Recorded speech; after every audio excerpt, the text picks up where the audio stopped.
ખરેખર સાહેબ આ નાનો પ્રસંગ છે પણ બહુ સમજવા જેવો પ્રસંગ છે કે એક પ્રેમી એની પ્રેમિકા જ્યારે અવસાન પામી સાહેબ, ત્યારે એમને જઈને કોઈએ પૂછ્યું હતું કે તારી પ્રેમિકા માટે તું શું કરે છે સાહેબ?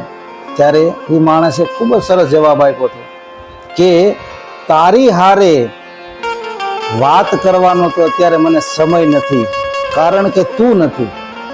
તારી હારે વાત કરવાનો મારા પાસે સમય નથી, કારણ કે અત્યારે તું નથી.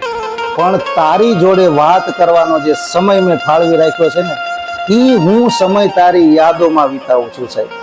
ખરેખર એ પ્રેમી એટલું નાના ઓલામાં એમ કીધું હતું કે એનો સમય હું જ્યારે એના જોડે વાત કરતો, અત્યારે મરણ પામી છે, પણ એ સમય એટલા સમયમાં જ હું એને યાદ કરું છું. ખરેખર મેં એના માટે જે સમય ફાળવ્યો છે ને, હું જિંદગીભર એમના માટે રાખીશ સાહેબ. સાચો પ્રેમ તો એને જ કહેવાય કે જે મર્યા પછી પણ માણસ એમની યાદોમાં જીવે, એમના માટે જીવે.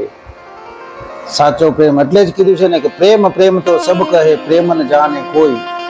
ઢાઈ અક્ષર પ્રેમ કે પડે સો પંડિત હોય. અક્ષર ફક્ત 2.5 છે સાહેબ, પણ સાહેબ જિંદગી નીકળી જાય તો પણ માણસને સમજવું હોય ને